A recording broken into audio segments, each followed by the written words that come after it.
অনেকেই দেখি একটা ইন্স্যুরেন্স করছে, মেডিকেল হেলথ প্ল্যান একটা নিচ্ছে, আর অনেকে দেখছি একটা বেস নিচ্ছে আর তার সাথে টপ আপ নিচ্ছে। তো দুটোর মধ্যে কোনটা করা উচিত? এই কথাটা হয়তো একটু কন্ট্রোভার্সিয়াল শোনাবে, বাট কন্ট্রোভার্সিটাই এই মুহূর্তে আমার ইচ্ছে একটু উস্কে দেওয়া। আমি আমার হবু স্ত্রীর সঙ্গে জয়েন্ট এসআইপি কিংবা এসডব্লিউপি অ্যাকাউন্ট খুলতে চাই। কর্পাস মানে কি? তার মানে রিটায়ারমেন্টের যে তহবিল কর্পাস, সেইখানেও আমাকে কিছুখানি পয়সা এইরকম আনফোর্সিন মেডিকেল এক্সপেন্সেস এর জন্যও রাখাটা বাঞ্ছনীয়। এটা চন্দ্রশেখর ঘোষের ফরওয়ার্ড লেখা।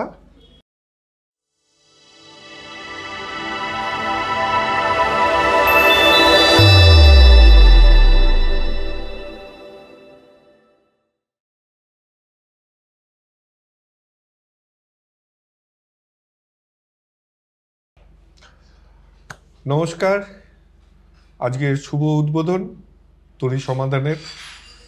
আপনাদেরকে যেমন বলেছিলাম, আজকে আমরা আপনাদের রিটায়ারমেন্ট প্ল্যানিংয়ের উপরে একজন এক্সপার্টের সাথে আলাপ করিয়ে দেবো। আপনাদের অনেকেই প্রশ্ন পাঠিয়েছেন তার জন্য, তো সেই প্রশ্নগুলোর উত্তর তার থেকে নেওয়ার চেষ্টা করব। খুব ভালো লাগলো আপনারা এত প্রশ্ন পাঠিয়েছেন দেখে, যে আমরা একটা এপিসোডে এত প্রশ্নের উত্তর দিতে পারবো না, লম্বা হয়ে যাবে।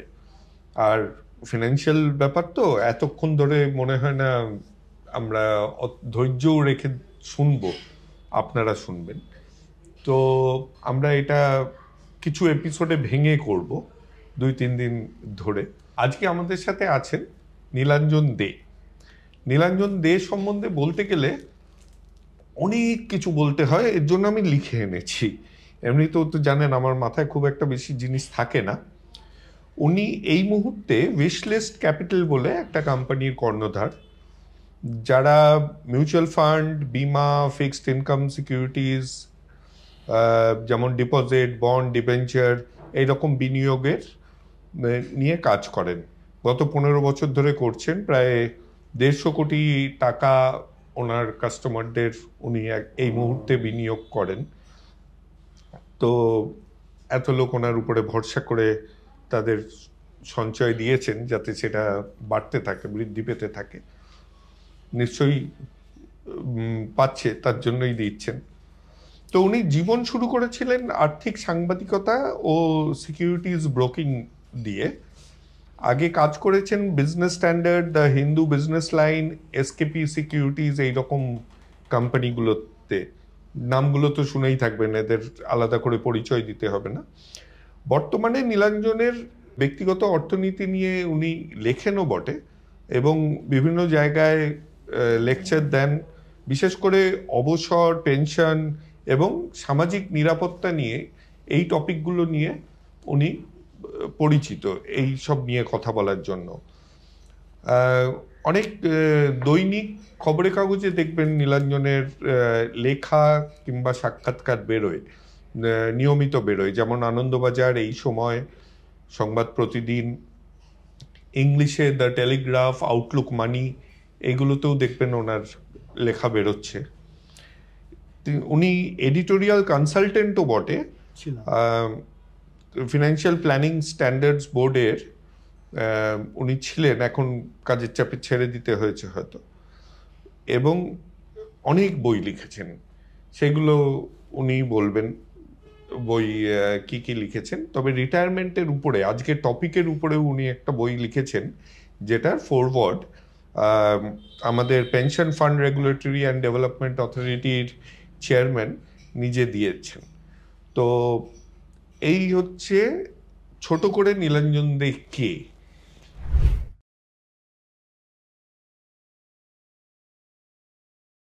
নমস্কার।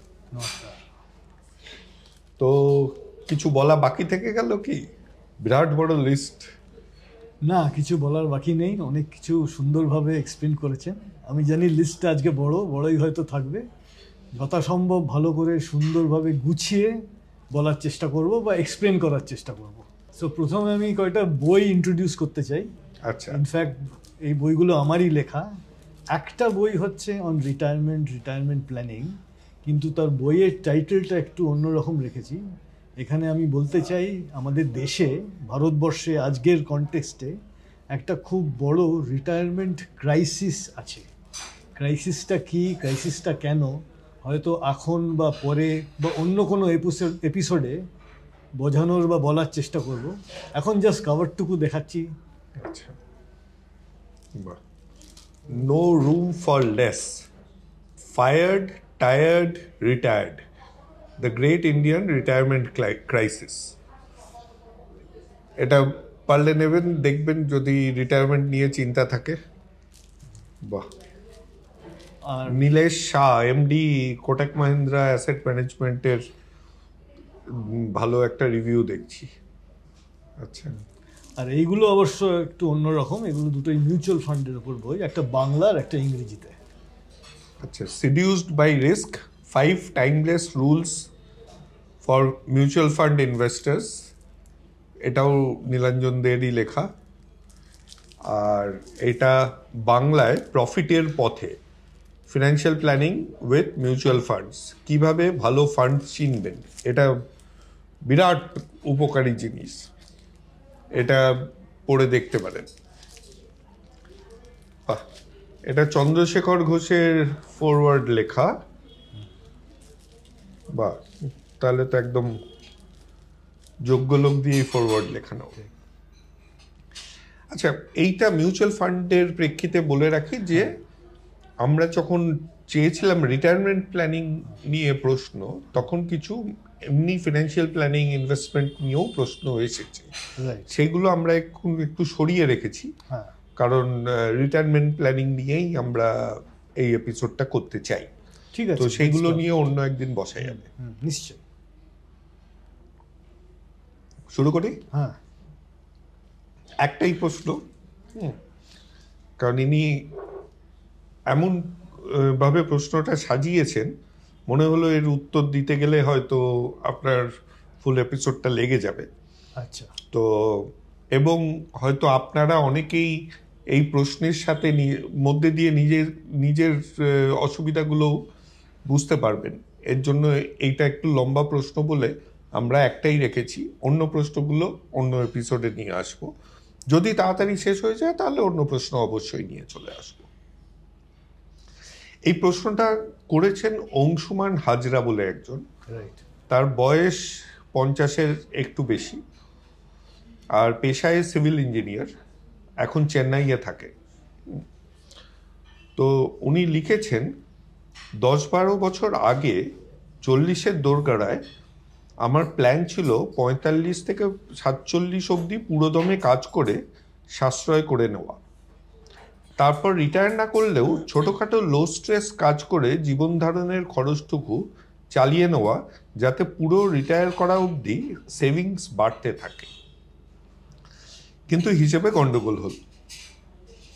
এই সময় একটা ওভারসিজ চাকরি থেকে আয় ভালো হলেও সেভিংস প্ল্যান মতো হয়নি, আর সেভিংসটার বৃদ্ধির হারও প্ল্যান মতো হয়নি।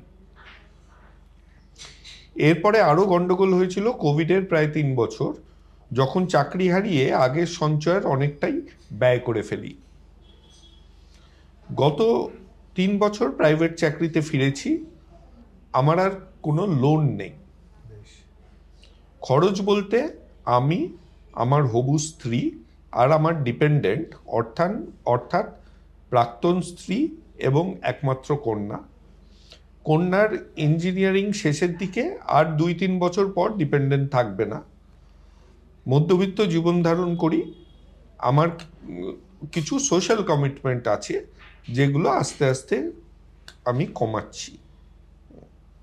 এই হচ্ছে অংশুমান হাজরার ব্যাকগ্রাউন্ড। এর বেশি কিছু জানার থাকলে উনি লেখেননি। আচ্ছা, প্রথম প্রশ্নটাই করি। 60-এর পর চাকরি না করে কিভাবে মধ্যবিত্ত জীবন চালানো যায়, নাকি 60-এর পরেও কাজ করার জন্য তৈরি থাকতে হবে? তো আমি যেভাবে দেখছি ব্যাপারটা, এক সেকেন্ড, আমি কি সবগুলো পড়ে নেবো যাতে আপনি আপনার মতন বাকেট একটা করে যদি করেন তাহলে খুব ভালো হয়, তাহলে বেটার গুছিয়ে উত্তরও দেওয়া যেতে পারে। ঠিক আছে। আপনার ব্যাকগ্রাউন্ডটা খুব সিম্পল এবং খুব রিলেটেবল। অংশুমান বাবু, আপনাকেই বলছি, কারণ আমার ধারণা খুব অনেক সংখ্যক মানুষ আপনার সিচুয়েশনের সঙ্গে একদম মিলিয়ে দিতে পারবে নিজেদের পরিস্থিতিটা। কারণ ব্যাপারটা হচ্ছে আপনি এমন একটা জায়গায় রয়েছেন, অর্থাৎ বয়স অনুযায়ী বা আর্নিংস অনুযায়ী এবং অবশ্যই এক্সপেন্সেস অনুযায়ী, যেখানে আপনার তিনটে জিনিস are not working in your favour.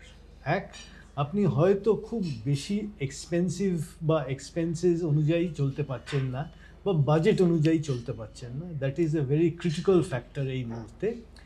দ্বিতীয় কথা হচ্ছে আপনি একটা সার্টেন বয়স পেরিয়ে এসছেন এবং আপনার এই প্রশ্নে আমি বুঝতে পারছি যে মনের মতো করে সেভিংস করেছেন বটে, কিন্তু কোথাও কোভিড ইত্যাদির কারণে সেটা কমে এসছে। দুটো জিনিস হবে যদি আপনি কারেক্টিভ স্টেপস এখনই না নেন বা সেই সম্ভাবনার দিকে আপনি যদি এগিয়ে না যান, এই দুটো জিনিস হতে পারে। এক, you will run out of your corpus. 60 অবধি ইত্যাদি আপনি যদি টানার কথা ভেবে থাকেন এবং 60-এর পর আপনি যদি লাইফস্টাইল মেনটেন করতে চান, এই এখনই আপনাকে সেই স্টেপগুলো নিতে হবে। 2 নম্বর খুব ক্রিটিক্যাল। আমার একটা বাজে অভ্যেস আছে, হ্যাঁ, মাঝে মাঝে বই করা, কারণ দর্শকের জন্য করতে হয়। বলুন। আপনার কয়েকটা শব্দ হয়তো ব্যবহার করবেন যেগুলো আপনার কাছে খুব সহজ, কিন্তু আমার দর্শকরা হয়তো শব্দগুলোর মানে বুঝতে পারে না। ঠিক। আজকাল তো ডিকশনারি খুব কমজন দেখে। ঠিক। কর্পাস মানে কি? সো কর্পাস হচ্ছে বাংলায় যদি প্রতিশব্দ চান, তহবিল। তহবিল মানে কি?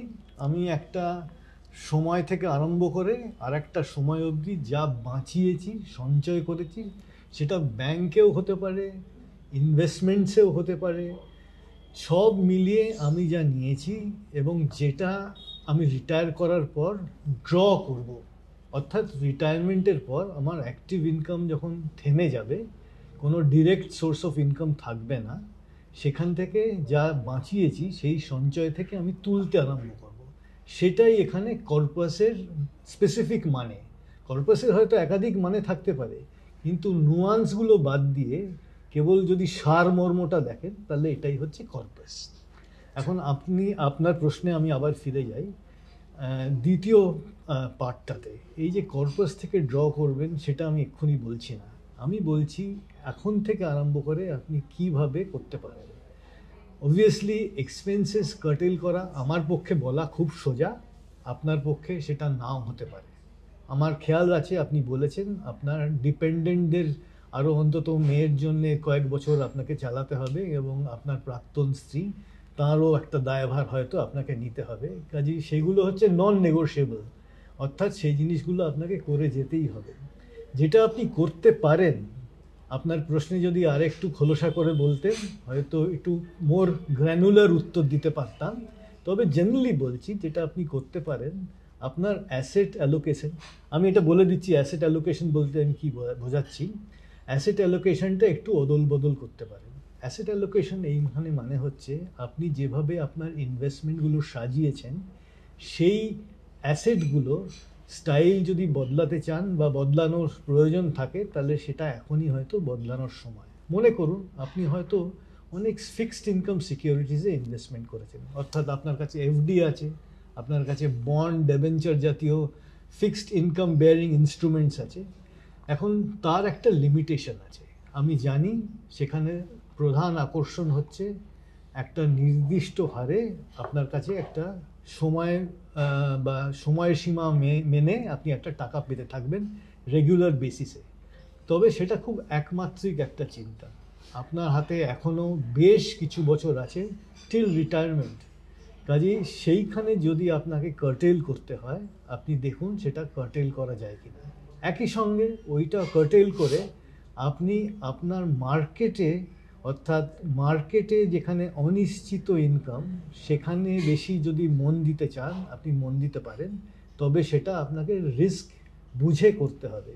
তার মানে আপনি যদি আদতে কনজারভেটিভ মানুষ হন, অর্থাৎ মার্কেটে বেশি না থাকতে চান, তাহলে একরকম। তবে আপনার বয়স এখনও কিছু বছর বাকি আছে টিল রিটায়ারমেন্ট, সেইটা বুঝে আপনি একটু মার্কেটের কাছাকাছি আসার চেষ্টা করুন। কি হবে? আপনার অনিশ্চিত ইনকাম হবে, অর্থাৎ ভেরিয়েবল রিটার্ন আসবে। আপনি জানেন মার্কেটে আমি এখানে বিশেষ করে ইকুইটি মার্কেটের কথাই বলছি। সেখানে কোনো ফিক্সড রিটার্ন পাওয়ার সম্ভাবনা নেই। এই বছর 2025 যদি খুব ভালো হয়, 2028 হয়তো খুব খারাপ হবে। অর্থাৎ একটা অনিশ্চিত জায়গায় আপনি থাকবেন। তবে দেখা গেছে মোটামুটি যদি ধারাবাহিকভাবে থাকতে পারেন, নিয়মিতভাবে ইনভেস্টমেন্ট করেন, তাহলে অ্যাভারেজ অর্থাৎ গড়পড়তা রিটার্ন আপনার পক্ষে ভালো হবে, সহায়ক হবে। আমি কিছুতেই বলতে পারবো না আপনি 10% পাবেন, 20% পাবেন, এগুলো বলা আমার পক্ষে শোভনীয় নয় এবং ঠিকও নয়, অনৈতিকও বটে। কিন্তু দেখা গেছে যদি এটা ঠিকভাবে করতে পারেন, তাহলে গড়ের রিটার্ন আপনার এই ফিক্সড ইনকাম বেয়ারিং সিকিউরিটিজের চেয়ে বেটার আসবে। আসলে এই যেটা এক্ষুনি বললাম, এই এতগুলো কথা, এর মধ্যে দু একটা ইম্পর্টেন্ট সূত্র লুকিয়ে আছে। হয়তো আপনার আগামী সামনের কোয়েশ্চেনগুলো নিয়ে আমরা যখন আলোচনা করব, তখন সেই সূত্রগুলো আরও এক্সপ্লেন করতে পারবো। অনিমেষ? আচ্ছা, পরের প্রশ্নটা অ্যাকচুয়ালি এই যেটাতে থেমে গেলেন সেটা নিয়েই, আগামী 9 বছর কিভাবে সঞ্চয় করলে এই মধ্যবিত্ত জীবন চালানোর সম্ভাবনাটা উজ্জ্বল করা যাবে। Right. So at the cost of reputation আপনাকে বলছি, এক্সপেন্সেস কেটে দেওয়া, কমিয়ে আনা, ড্রাস্টিকভাবে সামলে নেওয়া সম্ভব নয়। খরচ যে আচম্বিতে বেড়ে যাবে সেই সম্ভাবনাও নেই আমি ধরে নিচ্ছি। কাজেই আপনাকে অ্যাসেট অ্যালোকেশন চেঞ্জ করতে হবে, ইকুইটি মার্কেট মনস্ক হতে হবে। আমি ধরে নিচ্ছি আপনার কাছে কিছু ডিপোজিট ইত্যাদি আছে, সেটা কতটা কমিয়ে আপনি মার্কেটের কাছাকাছি আসতে পারবেন সেটা আপনাকে দেখতে হবে। এবং এই সিদ্ধান্তগুলো নিশ্চয়ই আপনাকে এখনকার পরিস্থিতি, আগামী দিনের যে রিটার্ন পাওয়ার সম্ভাবনা এবং অবশ্যই ইনফ্লেশন, এই দুটো তিনটে ক্রিটিক্যাল মেট্রিক মাথায় রেখে অঙ্কটা করতে হবে। এবং অঙ্কটা আপনি কিছুতেই, আমি আপনাকে বলতে পারি, খুব প্রিসাইজ হবে না। আপনার কাছে একটা এস্টিমেট থাকতে পারে, একটা এস্টিমেটের বেসিসেই আপনাকে কিন্তু এগোতে হবে। কারণ এই সমস্ত কেসে আমি দেখেছি প্রিসিশন অঙ্ক করা সম্ভব হয় না। আমরা বলি বটে, এক্সেল শিট খুলি বটে, আপনার জন্য মডেল তৈরি করি বটে, কিন্তু বি দ্যাট এজ ইট মে, সবসময় যে আপনি একদম প্রিসাইজ উত্তর পাবেন তা কিন্তু হবে না। দেখো পরের প্রশ্ন। এইটা নিয়ে একটা প্রশ্ন আছে, কিন্তু সেটা আমি পরের আরেকদিন ভেবেছিলাম করব, হয়তো বা সময় থাকলে ওটা করে নেব। রাইট। হ্যাঁ, কিন্তু অংশমানেই থাকি। আমি আমার হবু স্ত্রীর সঙ্গে জয়েন্ট এসআইপি কিংবা এসডব্লিউপি অ্যাকাউন্ট খুলতে চাই। হবু বউ। বেশ। বিয়ের আগে কোথায় এরকম অ্যাকাউন্ট খোলা সম্ভব যদি একটু জানান। আচ্ছা, আপনার প্রশ্নটা আমি একটু ক্রিটিসাইজ করব, কারণ এসআইপি এবং এসডব্লিউপি এই দুটোর উদ্দেশ্য ভিন্ন। এসআইপি কি বুঝিয়ে দিচ্ছি। আপনি রেগুলার মেথড মেলে এক বা একাধিক মিউচুয়াল ফান্ড ইত্যাদিতে একটা সার্টেন ডেটে একটা নির্দিষ্ট অ্যামাউন্ট ইনভেস্টমেন্ট করবেন, যাতে মধ্য বা দীর্ঘ মেয়াদে আপনার রিটার্ন ভালো আসে। এটাই তো মূল কথা। এসডব্লিউপি একটু পোলার অপোজিট অ্যাকচুয়ালি। অর্থাৎ হয়ে যাওয়ার পর, প্রক্রিয়া কমপ্লিট হওয়ার পর, অথবা প্রক্রিয়া চলতে, প্রক্রিয়া মানে ইনভেস্টমেন্টের প্রক্রিয়া, আপনি যখন ড্রডাউন আরম্ভ করবেন সেটাও মেথড মেনে করবেন, সেইটা হচ্ছে এসডব্লিউপি। অর্থাৎ একটা ফেজে আপনি ইনভেস্টমেন্ট করবেন যাতে আপনার অ্যাকুমুলেশন হয়, অর্থাৎ সম্পদ গঠন হয়। আর একটা ফেজে, সেটা সাধারণত টিপিক্যালি রিটায়ারমেন্টের পরেই করে থাকেন সাধারণ মানুষ, আপনি ড্রডাউন আরম্ভ করবেন। অর্থাৎ আপনি গঠন করলেন, গঠন করার পর অর্জন করলেন, অর্জন মানে মার্কেট আপনাকে দিল, অ্যাডিশন করলো, ইনক্রিমেন্টাল গ্রোথ হলো, এবং তারপরে আপনি টানতে আরম্ভ করলেন। টানাটাও কিন্তু নিয়ম মাফিক করতে হবে। আশা করি আমি বোঝাতে পেরেছি। দুটো ভিন্ন বলয়, দুটো আলাদা আলাদা কাজ, দুটো আলাদা আলাদা প্রক্রিয়া বা কার্যপ্রণালী, যেভাবেই দেখেন সেইভাবে আপনাকে করতে হবে। না, আমার মনে হয় প্রশ্নটা একটু আলাদা ছিল। আচ্ছা, হবু স্ত্রীর সাথে, মানে বলছে যার সাথে কোনো রিলেশন এখনো আইনত এস্টাবলিশ নয়, তার সাথে কি জয়েন্টলি এইসব জিনিস করা যায়? হ্যাঁ, করা যায়। এখানে আইন সিদ্ধ হবে, কারণ আপনাকে আইডেন্টিফাই করতে হবে হবু স্ত্রীর সঙ্গে করছেন, হয়তো হবু স্ত্রীর সঙ্গে ইতিমধ্যে একটা ব্যাংক অ্যাকাউন্ট আছে। যদি ব্যাংক অ্যাকাউন্ট না থাকে, অর্থাৎ জয়েন্ট অ্যাকাউন্ট না থাকে, তাহলে আপনাকে একটা জয়েন্ট অ্যাকাউন্ট খোলাটাই বাঞ্ছনীয় হবে আপনার পক্ষে। আপনি এরকম একটা অ্যাকাউন্ট খুলুন, সেই অ্যাকাউন্টটা ইনভেস্টমেন্টের পারপাসে ইয়ারমার্ক করুন, সেখান থেকে ইনভেস্ট করবেন, আর যখন ড্রডাউন আরম্ভ করবেন সেই অ্যাকাউন্টেই নেবেন। এতে কোনো রকম আইনগত বাধা নেই। অর্থাৎ আইন বা লগ্নির আইন যেভাবেই দেখেন, স্পেসিফিক্যালি আপনাকে বলছেন না যে যার সঙ্গে আপনি ইনভেস্টমেন্ট করবেন সেই কো ইনভেস্টার আপনার ব্লাড রিলেশন হতে হবে বা নিকট আত্মীয় হতে হবে। আপনি উইথ ইয়োর পার্টনার আপনি এটা করতে পারেন, স্বচ্ছন্দে করতে পারেন, বিনিয়োগ করতে পারেন, এবং হয়তো আপনার কেসে সেই রকম বিনিয়োগই রাইট এবং অ্যাপ্রোপ্রিয়েট স্টেপ হবে। এবার পরের প্রশ্ন, বছর 60-এর পর যে ব্যাপারটা বেশ আবশ্যক হয়ে উঠবে সেটা হলো পার্সোনাল মেডিকেল হেলথ প্ল্যান। হ্যাঁ, এই বিষয়ে একটু সাজেশন দিলে ভালো হয়। রাইট। প্রসঙ্গত উল্লেখ্য, এখন আমার একটা 20 লাখের standard private insurance, medical insurance policy আছে, যেটা রিস্টোর করলে 30 লাখ হবে, এবং ক্রিটিক্যাল ইলনেস আরেকটা 10 লাখের পলিসি আছে। দুটো পলিসি আমার আর আমার ডিপেন্ডেন্টদের কভার করছে। এতে যদি কিছু বদল আনতে হয় সেটাও একটু বলবেন। দেখুন, একটা খুব অবভিয়াস বদল হচ্ছে কাভার ইত্যাদি তার স্কোপটা বাড়ানো, তবে তার জন্যে প্রিমিয়াম ইত্যাদিও বাড়বে। এখন আমি ঠিক বুঝতে পারছি না আপনার প্রশ্ন থেকে যে যিনি ডিপেন্ডেন্ট তার নিজস্ব কোনো রকম ইন্স্যুরেন্স আছে কি না। আমরা ধরে নিচ্ছি তর্কের খাতিরে নেই।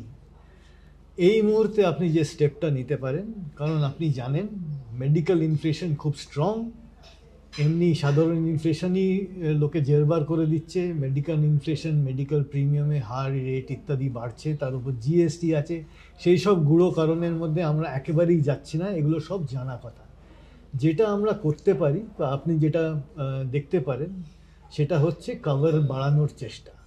এখন তার জন্যে যদি আপনাকে ইন্স্যুরেন্স কোম্পানি এ থেকে ইন্স্যুরেন্স কোম্পানি বিতে পোর্টিং করতে হয়, সেই স্পেসিফিক জিনিসটাও আপনাকে নিয়ে একটু সিদ্ধান্ত নিতে হবে। আমরা বলতে পারি জেনারেলি এখানে আমরা কোনো রকম বিশেষ ইন্স্যুরেন্স কোম্পানি বা ইন্স্যুরেন্স প্রকল্পর প্রতি পক্ষপাত দেখাতে চাই না, একদমই দেখাবো না। আপনি এই জিনিসটার কথা ভাবতে পারেন, অর্থাৎ moving from one policy to another, moving from one company to another, তবে সেটা যেন সেই রকম সিদ্ধান্ত যেন একদম স্পেসিফিক রিয়েল কারণে হয়, বিনা কারণে করবেন না। আপনাদের 20+10, এই দুটো 10টা হচ্ছে ক্রিটিক্যাল ইলনেস, এটা রয়েছে। এমনিতে on the face of it এটা কিছু খারাপ নয়, অর্থাৎ যতই ইন্স্যুরেন্স আপনার থাক, আমি সেই থিওরিতে বিশ্বাস করি না যে আমার অগণিত টাকার প্রিমিয়াম দিয়ে বিশাল বড় কভারেজ নিতে হবে। কারণ এই সমস্ত হচ্ছে কেস টু কেস স্পেসিফিক কারণে নেওয়া উচিত বলে মনে করি। আপনার কেসে আমার যা ধারণা, আপনার প্রশ্নের ধরন দেখে আপনারা মোটামুটি কভার্ড আছেন এই 30 লাখ টাকায়।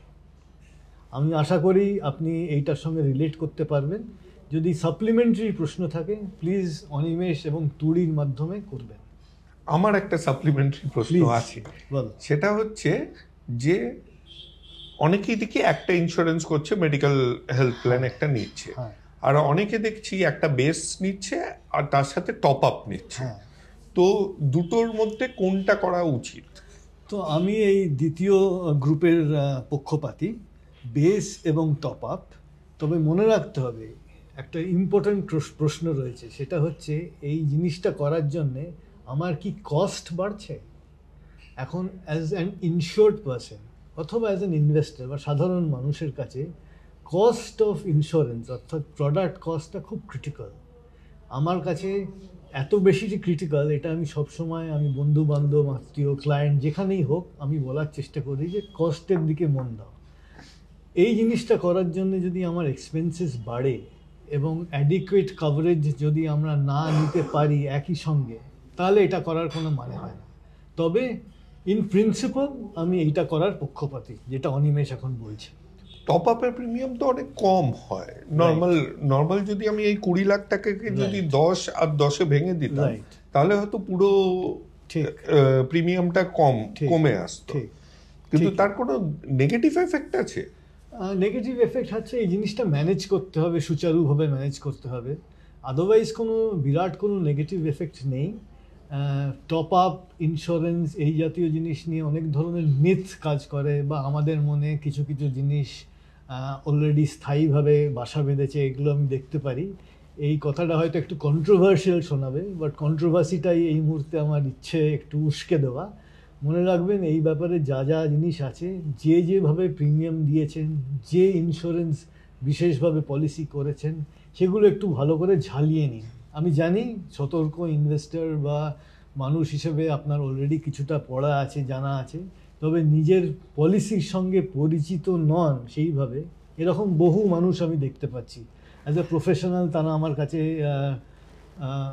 আসেন কাউন্সেলিংয়ের জন্য ইত্যাদি, আমি দেখি যে কেউ পড়েননি। এই জিনিসটা যাতে আপনার কেসে না হয় সেটা আমি শিওর আপনি এটা নিয়ে বিশেষভাবে সময় দিয়ে সেটার পেছনে একটু মাথা দেবেন। Thank you. আমার শেষ প্রশ্ন আমার দিক দিয়ে, কারণ আমারও তো রিটায়ারমেন্টের সময় এগিয়ে এলো। বিদেশে থাকাকালীন আমি দেখেছি ইন্স্যুরেন্স হসপিটালের সাথে ডাইরেক্ট নেগোশিয়েট করে, রেটস ডাইরেক্টলি নেগোশিয়েট করে, কোন চিকিৎসাটা করার প্রয়োজন কি প্রয়োজন নয় সেটা নিয়ে নেগোশিয়েট করে। কিন্তু আমাদের এই দেশে একটা ব্যাপার আছে কি, যে হসপিটাল আগের থেকেই একটা ডিক্লারেশন নিয়ে নেয় যে ইন্স্যুরেন্স যদি পয়সা না দেয় তোমাকে দিতে হবে। তো এই রকম সময় ধরেন আমরা অ্যাজিউম করি সব সময় মেডিকেল প্র্যাকটিস আমাদেরকে ঠিক যতখানি দরকার তার থেকে ততখানি দেয় না, একটু ইনফ্লেট করেই হয়তো দেয়, কারণ তাদের ডাক্তারদের হয়তো মনে হয় যে একদম সুস্থ করে ছাড়াটাই উচিত।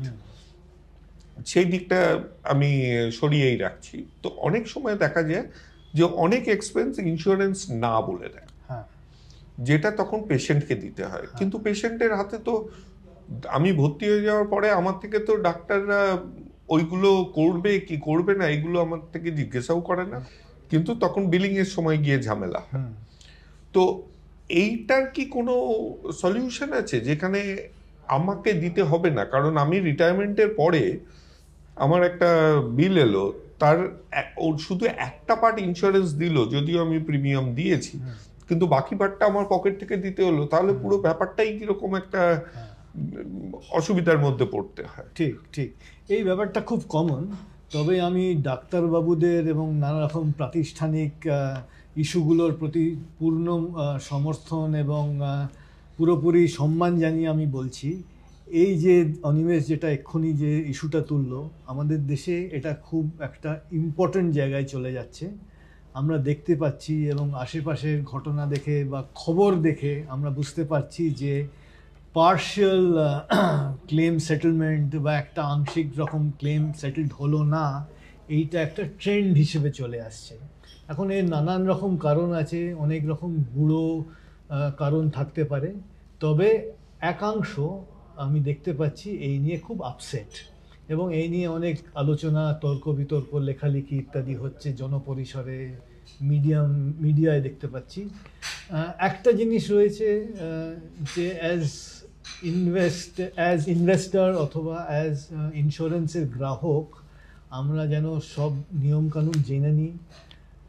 আমরা এইটা ভেবে যাই যে আমরা পুরোপুরি ইন্স্যুরেন্সের সুবিধাটা নেব, at the same time 100% cured হয়ে হসপিটাল বা নার্সিংহোম থেকে বেরিয়ে আমরা বাড়ি যাব। এখন এই দুটো মেলানো পারফেক্টলি এই মুহূর্তে সম্ভব হচ্ছে না। আমি বুঝতে পারছি না আগামী দিনে এক্স্যাক্টলি কোন দিকে এই ট্রেন্ডটা আমাদের নিয়ে যাবে, বা কিভাবে নিয়ম কানুন বা আইনের যে পরিকাঠামো আছে তার মধ্যে থেকে আমরা কতটা সলভ করব। তবে এটা খুব প্র্যাকটিক্যাল জিনিস, সবভাবে এই জিনিসের পুরো 100% সলিউশন দেওয়া সম্ভব নয়। কেস টু কেস বেসিসে এগুলো দেখতে হবে। তাছাড়া আর বিশেষভাবে ল বা আইনের যে 100% সুরক্ষা বলা, এটা আমরা জানি আমাদের চতুর্দিকে থাকে, চারপাশে আসে, সেটার অ্যাডভান্টেজ নিতে পারবো কিনা আমরা বলতে পারছি না। তবে চেষ্টা তো আমাদের চালাতে হবে। তার মানে রিটায়ারমেন্টের যে তহবিল হ্যাঁ। কর্পাস, হ্যাঁ, সেইখানেও আমাকে কিছুখানি পয়সা এইরকম আনফোর্সিন মেডিকেল এক্সপেন্সেস এর জন্যও রাখাটা বাঞ্ছনীয়। ঠিক। কারণ ইন্স্যুরেন্স করা আছে মানেই যে আমি 100% প্রোটেক্টেড তা নয়, দুম ঠিক। করে একটা এক্সপেন্স আসতেই পারে, নিশ্চয়ই। যেটা আমার তহবিলের মধ্যে একটা বড় গর্ত করে দিয়ে যেতে পারে। ঠিকই। বরং আমি বলবো এমার্জেন্সি ফান্ড ইত্যাদি করার দিকে মন দিন। একটা সত্যিকারের এমার্জেন্সি ফান্ড তৈরি করে রাখুন। এটা এরকম হতে পারে, ধরুন আপনি ভাবলেন আপনার 6 মাসের খরচ, 6 মাসটা কিন্তু মনে রাখবেন একটা রুল অফ থাম, এটা কিন্তু কোনো স্ট্যান্ডার্ড মেট্রিক নেই এটা বেছে নেওয়ার। আমার ধারণা মাস 6-এর খরচ যদি একটা আলাদা জায়গায় রাখতে পারেন, আলাদাভাবে সঞ্চয় করে রাখতে পারেন, তাহলে এটা আপনার পক্ষে খুব সহায়ক হবে। সত্যি যদি এমার্জেন্সি চলে আসে আপনার জীবনে, আশা করি আসবে না, সেখান থেকে আপনি ইনস্ট্যান্টলি নিতে পারেন। অর্থাৎ দ্বিতীয় সত্যটাও খুব ইম্পর্টেন্ট, এই যে ইনস্ট্যান্টলি নেওয়ার কথা বললাম, এর মানে হচ্ছে এই যে এমার্জেন্সি কর্পাসটা করবেন এটা যেন খুব লিকুইড হয়, অর্থাৎ আপনি চাইলেই এটা যেন আপনার কাছে চলে আসে, ব্যাংক অ্যাকাউন্টে চলে আসে, যেখান থেকে আপনি এমার্জেন্সি খাতে ওই খরচটা করতে পারবেন। কাজেই মাস 6-এর এক্সপেন্সেস নিয়ে একটা তহবিল তৈরি করা ভালো। সেটা আপনার পক্ষে সেই মুহূর্তে কতটা সুটেবল সেই কলটাও আপনাকে নিতে হবে। সো মাঝে মাঝে যেভাবে ইনভেস্টমেন্টের প্রক্রিয়াটা যখন পর্যবেক্ষণ করেন, যখন দেখেন কীরকম করে আপনার ইনভেস্টমেন্টগুলো চলছে, এইটাও দেখবেন 6 মাসের জায়গায় যদি ওটা 8 মাস করতে হয় করবেন। ঠিক আছে, আশা করি আপনার প্রক্রিয়াটা খুব ভালোভাবে চলবে, ভালোভাবে আপনি ইনভেস্টমেন্ট করতে পারবেন, খুব সুন্দরভাবে গুছিয়ে আপনি ইন্স্যুরেন্স প্ল্যানিং করতে পারবেন, এবং আপনার রিটায়ারমেন্টও যাতে ভালো করে হয় সেই দিকে আপনি মন দিতে পারবেন। অনিমেষ, কীরকম হলো? ভালোই হলো, অনেক কিছু জানা গেল। অংশুমান তো জানবেই, ঠিক, আমরাও অনেক কিছু জেনে উপকৃত হলাম। ঠিক আছে, ধন্যবাদ। ভালো লাগলো, ধন্যবাদ, নমস্কার।